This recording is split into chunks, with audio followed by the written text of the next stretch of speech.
Assalamualaikum warahmatullahi wabarakatuh. Jumpa lagi bersama Bunda Gina Andriliana di materi statistika. Pada materi statistika kali ini akan dibahas mengenai penyajian data pada histogram dan poligon.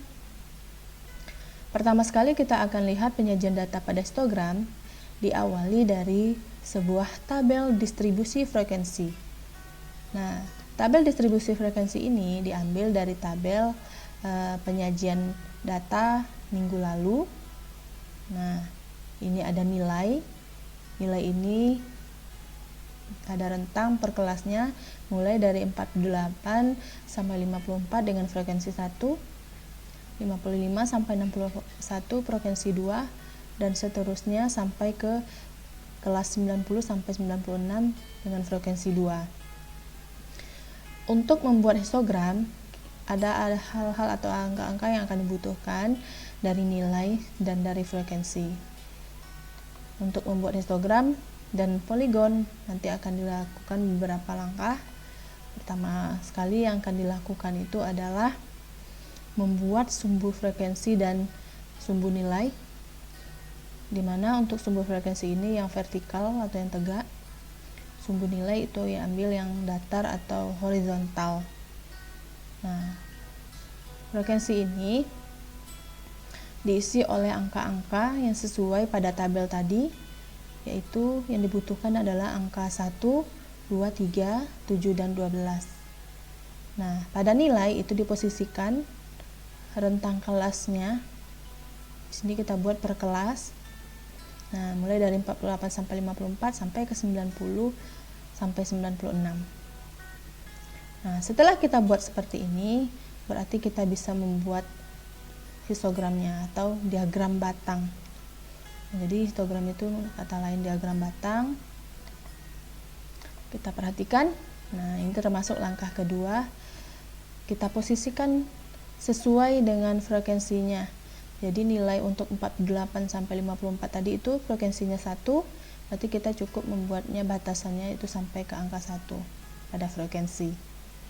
Nah, untuk kelas selanjutnya 55 sampai 61 itu kita cukup buat batasnya sampai frekuensi kedua. Begitu seterusnya, ini sampai ke 7 untuk rentang 62 sampai 68. Untuk rentang 69 sampai 75 itu 12. Untuk rentang 76 sampai 82 itu 7, 83 sampai 89 itu 3, 90 sampai 96 itu 2. Nah, inilah histogram di mana posisi untuk nilai itu diambil rentang per kelasnya. Namun, ada bentuk lain pada histogram ini. Nah, bentuk lainnya itu diambil adalah tepi bawah kelas. Nah, jadi tepi bawah kelas. Di mana dapat tepi bawah kelas? Nilai tadi ada rentang 48 sampai 54. Nah, untuk kelas pertama itu tepi bawahnya 47,5.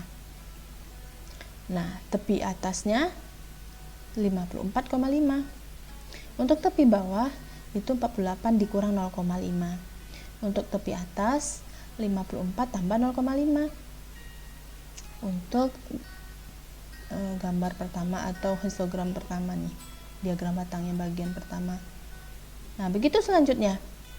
Ketika pada gambar pertama ini atau histogram pertama ini tepi atasnya 54,5, untuk yang diagram batang berikutnya itu adalah merupakan tepi bawahnya. Nah, begitu seterusnya hingga ke tepi atas 96,5 untuk rentang 90 sampai 96. Nah, ini jika ditampilkan nilainya menggunakan tepi bawah dan tepi atas. Nah, jadi ini model gambar kedua ketika penyajian diagram batang atau histogramnya menggunakan nilai tepi bawah dan tepi atas. Nah, ada juga lagi untuk yang berikutnya. Sekarang itu diambilnya untuk posisi nilai itu adalah titik tengah. Nah, dari mana dapat titik tengah? Titik tengah ini diperoleh dari penjumlahan rentang kelas yang kita pilih untuk titik tengah 51 ini adalah 8 ditambah 54 dibagi 2, jadinya 51. Nah, jadi 48 ditambah 54 dibagi 2, 51. Begitu seterusnya. Nah, sampai ke titik tengah 93 ini dari 90 ditambah 96 bagi 2. Nah, inilah penyajian histogram yang tersedia.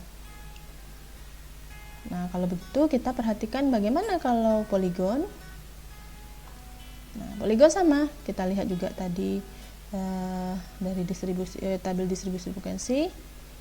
Namun kita tidak mengulang untuk dari tabel distribusi frekuensi, namun kita mulai dari gambar ketiga dari histogram. Nah, di mana tadi menggunakan nilai itu menggunakan titik tengah, karena titik tengah ini nanti adalah merupakan titik-titik tumpu untuk pembuatan garis. Jadi ada titik-titik nanti yang akan kita hubungkan dari berbentuk garis. Jadi poligon ini juga disebut dengan diagram garis. Nah, perhatikan. Jadi untuk titik pertama itu dimulai dari 0.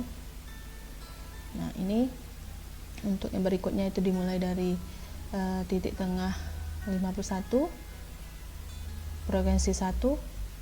Untuk titik tengah 58 itu di frekuensi 2, begitu seterusnya. Nah, sehingga ketika kita hubungkan titik-titik tersebut akan membentuk diagram garis. Jadi kalau kita satukan, di sini ada poligon dan ada histogram.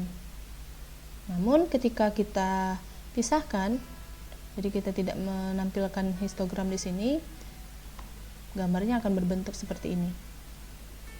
Nah, ini dia. Jadi kebetulan di sini titik-titiknya tidak terlihat sudut-sudutnya, jadi seperti garis lurus saja. Namun sebenarnya dia di sini adalah merupakan titik di mana nilai titik tengah 51 ini dihubungkan dengan frekuensi. Nah, itu yang dihubungkan sehingga membentuk garis. Nanti poligon ini dikatakan juga diagram garis. Nah, inilah untuk penyajian data, histogram, dan poligon. Terima kasih atas perhatiannya. Sampai jumpa dan terima kasih. Assalamualaikum warahmatullahi wabarakatuh.